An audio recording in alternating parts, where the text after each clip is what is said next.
When Kate Middleton appeared before the cameras wearing Diana's stolen crown, the entire nation gasped, but behind the palace walls, Camilla's tearful breakdown was already underway. How did it come to this? It began on what was meant to be an ordinary royal gala, yet nothing about that night would prove ordinary. As the chandeliers glittered above the great hall, and the murmurs of expectation swept through the air, all eyes turned to the entrance when Kate stepped into view. Draped in an immaculate gown, she carried herself with calm defiance, but what truly arrested everyone was what shimmered upon her head. There, unmistakable in its brilliance and history, sat the crown that once belonged to Princess Diana. A hush fell over the room, silence so heavy it seemed to crack the air itself. Then came the first flashes of cameras, followed by an audible gasp from the press and guests alike, as whispers erupted like wildfire. "Is that Diana's?" For a few moments, time itself appeared to stand still. Reporters stumbled over one another to get their shots, their frantic clicking almost drowning out the collective disbelief washing over the room. Gasps gave way to frenzied chatter, then chaos. What was she thinking? How did she get it? Why now? Every question screamed in the air, yet Kate kept walking, her head held high, her eyes fixed forward, as though she already knew what her actions meant, and whom they would hurt most. Across the room, Camilla froze at the sight of the crown. Her smile collapsed instantly into something sharp and stricken. Witnesses claim her eyes glossed over before she raised a trembling hand to shield her face from the cameras. But even that couldn't hide the truth. Tears streamed down her cheeks as she spun on her heel and fled the hall, leaving behind a stunned Charles and an audience electrified with scandal. Diana's crown wasn't just a piece of royal jewelry, it was a symbol of rebellion, love, and loss. For decades, the crown had disappeared from public view, its whereabouts rumored to be carefully guarded by Camilla herself. Many believed it to have been hidden away out of spite, stolen from the legacy of Diana's sons and from the public eye, locked up to erase the memory of a princess the monarchy couldn't control. But now, seeing it atop Kate's head felt like an act of resurrection, and to some, an unmistakable act of vengeance. Even before the night was over, whispers slithered through the palace corridors. Was this Kate's way of avenging Diana? Or was it a quiet, defiant warning to the queen consort? A few aides exchanged knowing glances, and muttered about the crown's curse, the belief that whoever dared to claim it would invite disaster. Because the jewels carried not only Diana's glory, but her heartbreak and betrayal as well. But to understand how this explosive moment unfolded, we must uncover the long-buried secrets of Diana's crown and the bitter rivalry it ignited decades ago. They called it the cursed crown, but few knew the lengths Camilla allegedly went to keep it buried, until Kate tore open old wounds by wearing it in public. The crown's story began decades earlier, as a wedding gift to a radiant young Diana on the day she entered the royal family. Lavishly adorned, yet delicate in design, it was said to symbolize love and loyalty, though those who knew better claimed it foretold nothing but misery. Diana wore it proudly in her earliest appearances, clinging to it like armor amid a cold and distant court. To the world, it sparkled like hope. To Diana, it quickly became a weight, reminding her that what she'd been promised was little more than a gilded cage. After Diana's tragic death, the crown vanished. Vanished without ceremony, without explanation. Whispers among palace staff spoke of its sudden disappearance, as though it were a deliberate act, an attempt to erase its memory along with Diana's own. Her sons, William and Harry, reportedly asked after it in the years that followed, but were met with silence and shifting answers. No official record marked where it had gone. And yet the rumor persisted that it hadn't been lost at all, but locked away under Camilla's watch. Allegations soon emerged that Camilla herself had hidden the crown, determined never to see it grace another woman's head, least of all Kate's. Some claimed she believed the crown still carried Diana's grief, as though the very metal had absorbed the humiliation and heartbreak of its first owner. Others believed Camilla feared the symbolism, terrified of being forever compared to the woman she could never fully replace. Whether out of jealousy, fear, or guilt, the whispers grew louder that Camilla had effectively stolen it, denying Diana's sons the chance to preserve their mother's memory through the jewel she cherished most. Even more chilling were the words Diana had left behind. In private letters, smuggled out to trusted friends, she allegedly warned of the crown's darkness, writing that it was never safe in royal hands, and that whoever wore it again would bear the full weight of its curse. Whether Diana truly believed those words, or whether they were simply the desperate musings of a woman trapped in a life she couldn't escape, no one could say. And yet, despite Camilla's watchful eye and all the rumors of its fate, Kate found it. Insiders claim it was buried in a forgotten vault beneath the palace, shrouded in dust and secrets. How she gained access to it remains a mystery. Some say William helped her, others insist she acted alone, but one fact was undeniable. She emerged from the shadows wearing it, and in that moment, rewrote the narrative Camilla had worked so hard to control. But Camilla did not stay silent. Witnesses described fiery, private confrontations in the days leading up to the gala, Camilla insisting the crown belonged to her as queen, and that Kate was trespassing on dangerous ground. Yet Kate, quiet but resolute, would not be swayed.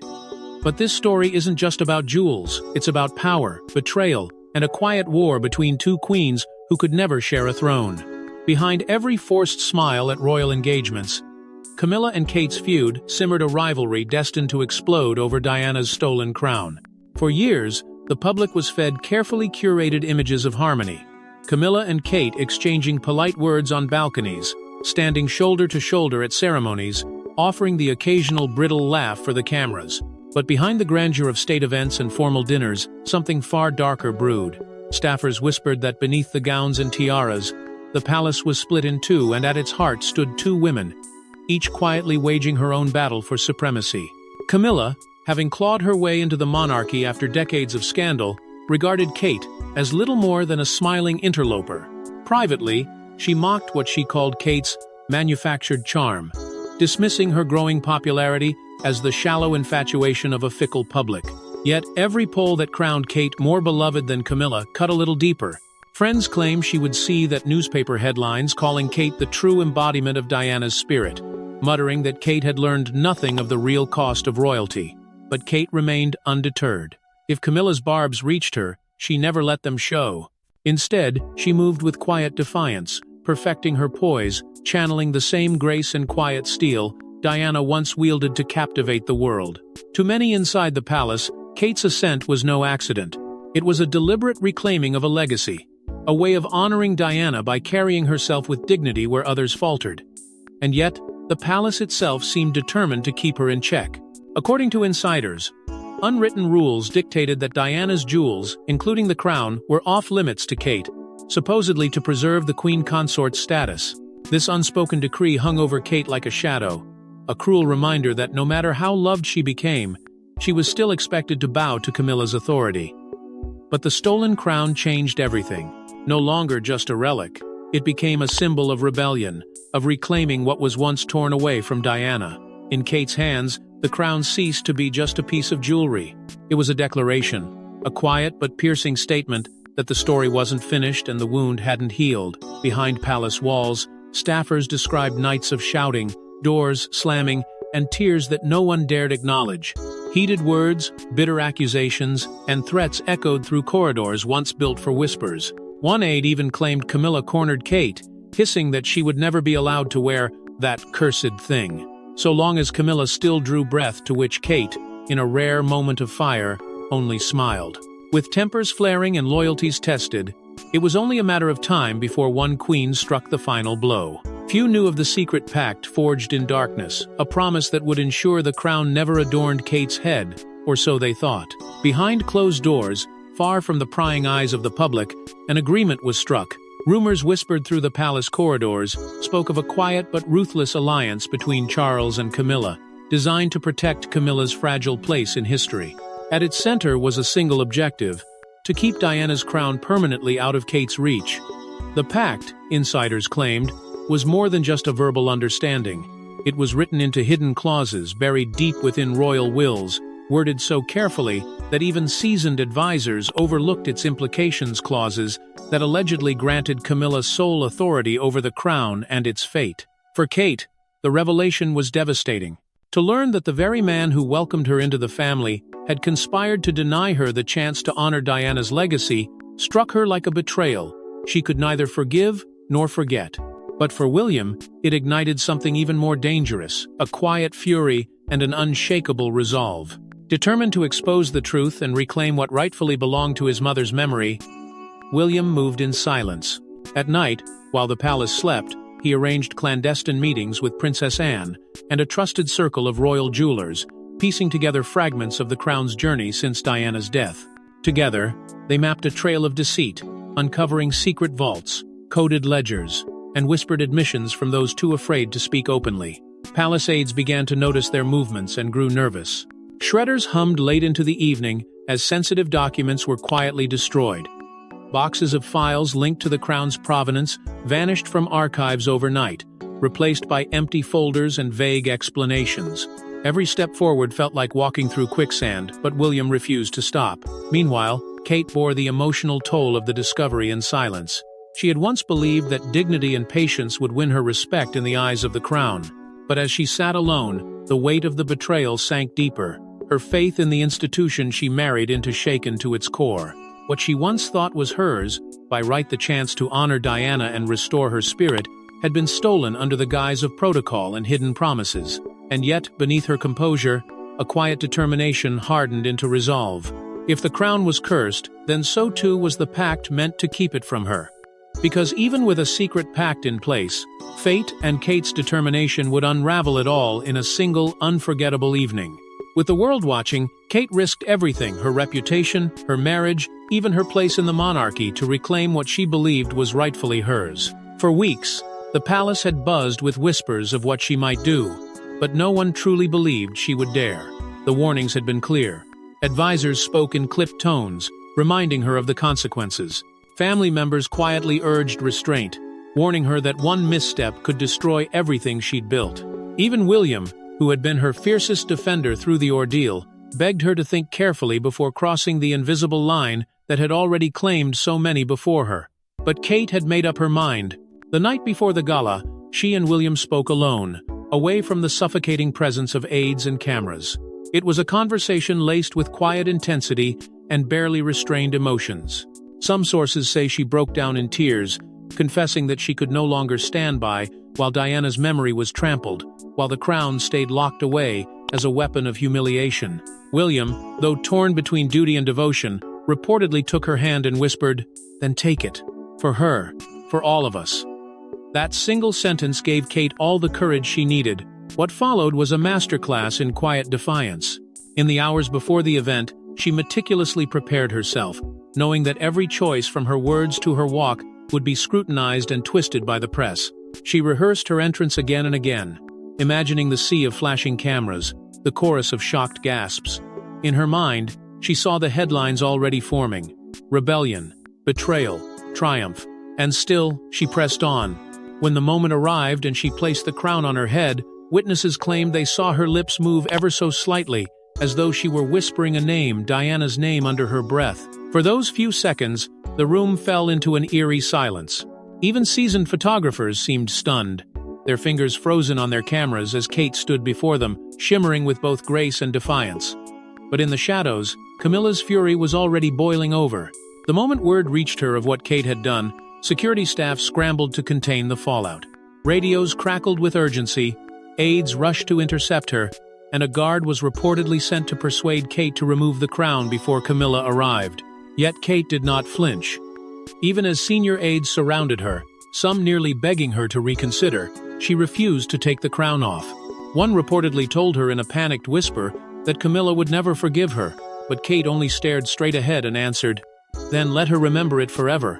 But what no one anticipated was Camilla's raw, tearful breakdown, a reaction that revealed much more than anger. Camilla had survived scandal, criticism, and even exile from public favor, but seeing Kate in Diana's crown shattered her composure before millions. The tension was already palpable as Camilla arrived at the event, her face taut, her knuckles white, as she clutched Charles's hand a little too tightly. Every step she took seemed heavier than the last, her eyes darting between the walls and the people lining the grand hall. Those closest to her swore they could feel her dread, as if she somehow sensed what was about to unfold. Even Charles appeared distant, his gaze fixed ahead, his jaw tight with unease. And then it happened. As they rounded the corner into the heart of the room, Camilla froze. Time for her stopped entirely as her eyes locked on Kate. The crown perched defiantly atop her head, gleaming under the relentless flash of cameras. For a breathless moment, Camilla could neither move nor speak. Witnesses nearby described how her body stiffened. how her mouth opened just slightly in shock, before closing again as tears welled in her eyes. The press, oblivious to the raw emotion playing out before them, continued their relentless barrage of photographs, capturing every inch of Kate's quiet triumph and Camilla's unraveling composure. As the crowd erupted in whispered disbelief and frenzied curiosity, Camilla's chest rose and fell more rapidly, her face flushed with something no one could quite name: humiliation, yes, but perhaps something deeper, darker. In the next instant, she turned sharply away, her grip slipping from Charles's hand. She pushed through the crowd with an urgency that left even her personal staff struggling to keep pace. Those who overheard her said she whispered or perhaps hissed the words, "I can't do this," though whether she spoke to herself or to Charles was unclear. Speculation ran wild in the hours that followed. Some said her tears that night were the product of humiliation, the ultimate insult to a woman who had fought so hard to carve her place in the royal family, only to see it usurped in public view. But others claimed to see something more behind her breakdown: guilt. A sudden, crushing awareness of everything. The crown represented Diana's pain, her absence, the ghosts of choices made long ago, and her own role in it all. As for Charles, he stood rooted in place, his expression as unreadable as stone. Yet those who watched closely insisted they caught it: a fleeting glance of coldness, a conflicted distance in his eyes, torn between loyalty to his wife and the quiet power of his sons. What followed in the hours after was even more shocking: a series of secret meetings, threats, and emotional confrontations behind palace doors. That night, the palace became a war zone, alliances fractured, accusations flew, and the royal family faced a reckoning that no one saw coming. The grandeur of the evening shattered as soon as the doors closed behind Camilla. Charles, pale with disbelief and barely suppressing his anger, wasted no time. Within minutes, both Kate and Camilla were summoned to a private chamber, the air thick with tension. Staff members stood outside the door, exchanging nervous glances as the weight of decades-old grievances pressed in from every direction. The shouting began almost immediately, loud enough to echo through the ancient corridors. Even those accustomed to the family's tempers couldn't deny the ferocity of what they heard that night. Witnesses described Camilla's voice, sharp and wounded, cutting through the silence as she demanded answers. But it was William's steady tone that rose to meet hers, firm, unyielding, and unafraid. William refused to back down. Standing between Kate and the fury of his father and stepmother, he defended her choice with a quiet conviction that startled even his harshest critics. Every time Camilla accused Kate of betrayal, William countered with the crown's rightful place as a tribute to his mother. Diana, not a trophy buried to soothe old guilt. It was clear now that this was more than a feud about jewelry. It was a reckoning of the family's soul. Camilla, visibly trembling, reportedly threatened to leave the palace for good if Kate wasn't reined in. Her words, dripping with heartbreak and anger, only deepened the fractures in the room. She accused the younger couple of orchestrating a public humiliation she could never recover from, and she demanded the crown be removed immediately and locked away forever. Senior advisors hovered anxiously outside, some whispering about a looming public relations catastrophe. The spectacle of the evening had already spilled into headlines and airwaves. Every move from here risked further scandal. They pleaded for calm, but calm was nowhere to be found. And then, as if to slice through the chaos, Princess Anne spoke. Her words were quiet, yet their sting could be felt by everyone who heard them. Fixing her gaze on Camilla, she reportedly murmured something that left the room breathless. Some things were never yours to keep. The line hung in the air, impossible to ignore, and in that moment, even Charles faltered. As dawn approached, an uneasy calm settled, but the cracks in the monarchy had never been wider, and the crown's future hung in the balance. In the days that followed, Britain was split. Was Kate a hero honoring Diana's memory or a usurper shattering royal protocol? Headlines screamed of a royal family at war with itself, each paper choosing its own villain and victim. Front pages carried photos of Kate wearing the crown with an air of quiet defiance, juxtaposed against Camilla's tear-streaked face as she fled the hall. The public, almost unanimously, rallied to Kate's side. Social media flooded with praise, calling her the true heir to Diana's grace and strength, the woman who finally stood up to years of silent injustice. Commentators called her the People's Queen, and hashtags demanding the crown remain with her trended worldwide. But inside the palace, the mood was anything but celebratory. Senior courtiers fumed behind closed doors, calling the incident a humiliation that would take years to repair. Statements were drafted, then scrapped, then redrafted, as the monarchy struggled to control the narrative. Camilla, they said, had retreated to a private estate far from London, her absence both a statement of protest and an admission of defeat. Those close to her described her as inconsolable, vacillating between anger and despair, refusing to appear in public until the storm passed. Through it all, William and Kate stood united. Despite the immense pressure and relentless scrutiny, they continued their duties as though nothing had happened. They appeared hand in hand at charity events, smiled at cameras, and ignored shouted questions about the crown. To the public, they looked unshaken, resolute, but to those who watched closely, there was something in their eyes that hinted at the cost of their choice, a weight they bore together in silence. Meanwhile, the leaks began. Unnamed palace sources whispered to journalists that Camilla's position had suffered irreparable damage, that private conversations about her stepping back from certain ceremonial roles were already underway. Others claimed Charles himself had grown distant from her, furious at how far the conflict had escalated and how deeply it had divided his family. The word irreparable appeared again and again in reports, as if to hammer home the sense that nothing could truly mend what had been broken. But the question no one dared answer lingered like a shadow over every headline, every broadcast. Who truly owned Diana's legacy now? Was it the crown locked away by Camilla out of guilt and fear? Or was it Kate, who had risked everything to wear it and, in doing so, reignited a fire long buried? But even after the dust settled, whispers of what really happened that night and what it revealed about the monarchy refused to die.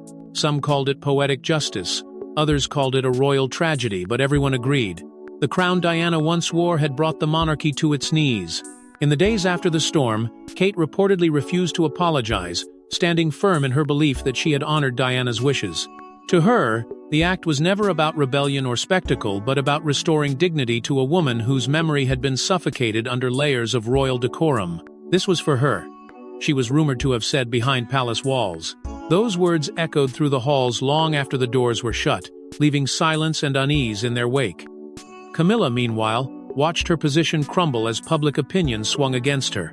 The sympathy she had fought so hard to earn evaporated almost overnight, replaced by headlines branding her as petty, vindictive, and out of touch. Photos of her tear-streaked departure became fodder for tabloids and op-eds alike. Invitations to high-profile events dried up, and even within the family, her presence became an awkward reminder of the night everything changed. To the outside world, she began to shrink.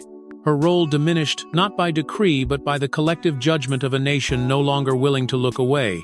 Then, just as quickly as it had appeared, the crown was gone again. Palace sources claimed it had been quietly placed back into the vault, sealed away with the rest of the royal jewels, but no one could say for certain. Whispers persisted that it remained in Kate's care, hidden from view, yet very much a living symbol of her defiance and Diana's unbroken spirit. Its absence only fueled speculation, a ghostly presence hanging over the monarchy. In the weeks that followed, William spoke carefully but meaningfully in rare interviews, hinting at a deeper connection that no one could quite name. "I believe," he said softly during one appearance, "that Diana's spirit is watching over us, and sometimes you have to trust the quiet voice inside you, the one that tells you what's right, even when the world tells you to stop." His words were met with applause from the public, and tight-lipped disapproval from palace aides, but the message was clear. He and Kate were not backing down. Analysts began to call the moment a turning point in royal history, the night the future of the monarchy shifted under the weight of its own contradictions. Some argued it exposed the institution's hypocrisy, its inability to reconcile the past with the present. Others claimed it breathed new life into the crown, forcing it to confront truths it long pretended didn't exist. And yet, a final haunting question lingered like a shadow over everything. Was the crown truly cursed, as Diana once feared, or simply a mirror of the family's deepest flaws? And as the royal family continued to smile for the cameras, everyone knew beneath the jewels and titles, the battle for Diana's crown was far from over. Thanks for watching. Don't forget to like and subscribe, and we will see you in the next one.